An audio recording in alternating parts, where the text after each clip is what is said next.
Agora, olha que interessante também. Falamos aqui dos obsidiados, não falamos? E nesta turba também haviam encarnados obsidiados. Eram obsidiados por espíritos impuros. Desencarnados, certo? Espíritos são desencarnados, ok? A obsessão também pode se dar de encarnado para encarnado, tá?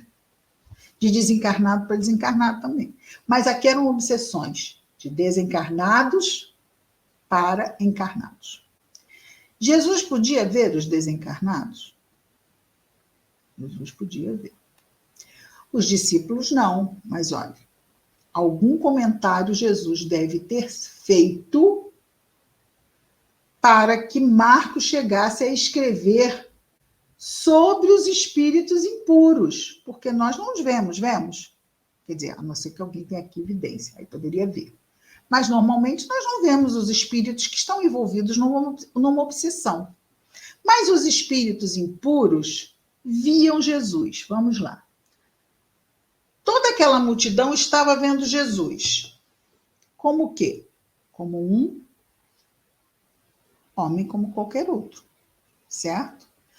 Ele podia ter um magnetismo, e aí vamos lembrar até, não é? Já citamos aqui antes, o magnetismo de Chico Xavier, pelo seu amor, não é?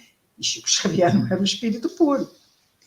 Mas era algo que, visto com os nossos simples olhinhos encarnados, veríamos no homem. Mas os espíritos impuros viam o quê além do homem? Viam mais do que os encarnados de Jesus? O que eles poderiam estar vendo de Jesus? A sua luz. Imaginemos, não é? Porque do lado de lá se vê quem tem luz, quem não tem, não é? Aqui todo mundo pode usar uma máscara, se fazer de bonzinho e não ser, né? Aí quem vê do outro lado, às vezes, está vendo assim uma pessoa sorridente, tida boazinha, e ser trevosa, não pode? Está lá com o seu perispírito bem comprometido, com vícios e tudo. Agora imaginemos olhar um espírito puro. Como deve ser isso? Como deve ser isso? Seja bem-vinda, Sayonara. Como deve ser isso? Luz demais, não é? E esses espíritos impuros que estavam ali naquela multidão, porque estavam ligados a encarnados, não é? Com objetivos impuros, não é? De fazer o quê? Um mal, não é? Quando viram Jesus, vejamos o que nos diz o evangelista. E os espíritos impuros, assim que o contemplavam, precipitavam-se sobre ele e gritavam, dizendo: Tu és o Filho de Deus. Antes da chegada de Jesus, ninguém na Terra tinha visto um espírito puro se aproximar da Terra. Os espíritos, nós, sombrios, nós seríamos, já estamos como umbralinos, que bom, não somos mais trevosos, mas ainda somos umbralinos, não é? Ainda necessitamos reencarnar, ainda somos espíritos errantes.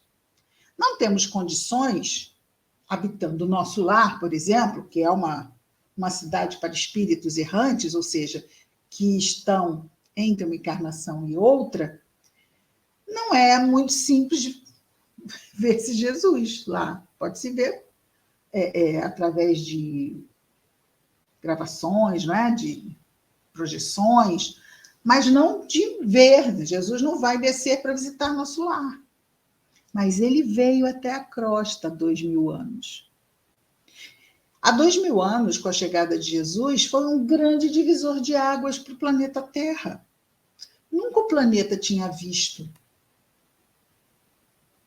tanta luz. Vamos pensar aqui num outro momento onde espíritos não puros viram Jesus. Por exemplo, contado lá em A Caminho da Luz, do nosso Emmanuel, pela psicografia de Chico Xavier. Quando os habitantes de Capela, que foram conduzidos à Terra, porque Capela, o sistema de Capela ia progredir, e aqueles espíritos não poderiam mais ficar lá, e foram trazidos para a Terra. Foram recebidos por quem? Por Jesus. Mas não foram recebidos aqui na crosta. Foram recebidos no mundo espiritual. Eles que chegaram iam ser importantes para a Terra, porque eram já com uma inteligência desenvolvida num planeta onde os seres humanos ainda estavam com uma inteligência bastante atrasada. Então, a chegada deles era, para eles, uma tristeza, mas para o planeta Terra era uma alegria, não é? Porque eram irmãos que vinham, com a sua inteligência, acrescentar e acelerar o progresso da humanidade da Terra. Então, foram recebidos como exilados por Jesus. Mas isso no mundo espiritual. Aqui, nós, todo mundo junto, encarnado, e os que estavam desencarnados na faixa da crosta, vimos Jesus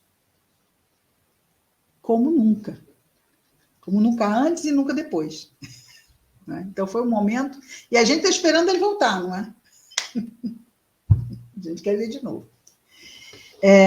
Então, esse foi um momento muito importante. Lembramos que Jesus ficou 40 dias no deserto a conversar com quem? Com os espíritos trevosos que achavam que dominavam o planeta, não é? Tão equivocados estavam que ainda fizeram uma espécie de... Quem sabe não se corrompe, não é? É tão interessante, não é? Que as mentes corrompidas acham que... Por que não? É um bom negócio. Não conseguem perceber o que é o bem. E Jesus os adverte para que não fizessem aquilo. Que aquilo ali, eles estavam passando da linha, né? Então, os espíritos impuros, e é por isso que a gente está falando isso tudo, porque os apóstolos ou discípulos não viam os espíritos caírem em cima de Jesus e dizendo isso. A não ser que, veja bem, poderiam estar o quê? Tomando os encarnados, não poderiam? Alguns poderiam estar ainda no pleno processo obsessivo fazendo isso de forma expressa, mas alguns. Nós não podemos esquecer que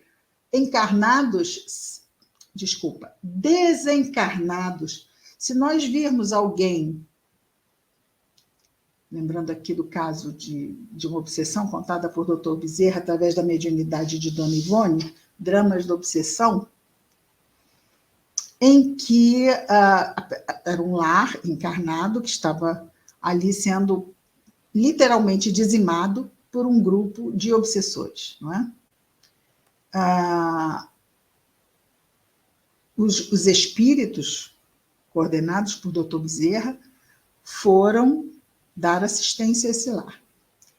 No entanto, o Dr. Bezerra disse que não entraria lá, e não autorizou apenas um que fosse, porque era um ambiente que estava muito tomado por aqueles obsessores. Às vezes a gente pensa que pode ter um e ter mais de um. Lembram que uma vez Jesus foi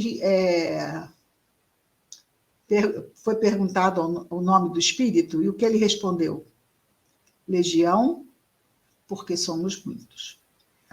Um pode tomar a frente e falar, mas muitas vezes o caso não está limitado a um.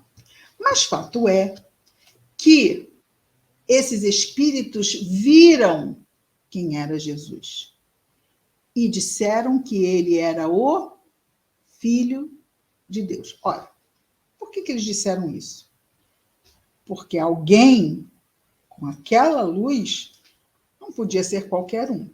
Então, dentro da ideia desses espíritos, porque os espíritos que estão no mal sabem que Deus existe, não é? Eles simplesmente estão o quê? No desvio, no equívoco, no erro, e muitas vezes defendem isso, na medida, vamos pensar, os obsessores muitas vezes foram o quê? Vítimas dos seus obsidiados. Então, eles acham que têm direitos. Equívoco, erro. Não é? E eles reconhecem ali, naquele momento, nesta passagem de Jesus, a sua grandeza espiritual. Mas o que acontece? Qual é a reação de Jesus quando esses espíritos dizem: tu és o Filho de Deus? Jesus os advertiu muito, muito. Não era o momento daquele ser dito. Jesus ainda não tinha sequer escolhido todos os apóstolos. Nós estamos bem no início, ele estava apenas com 4. Então, Jesus os advertiu muito para que não tornassem aquilo público. Não porque fosse mentira, mas porque não era o quê? Conveniente que fosse dito naquele momento.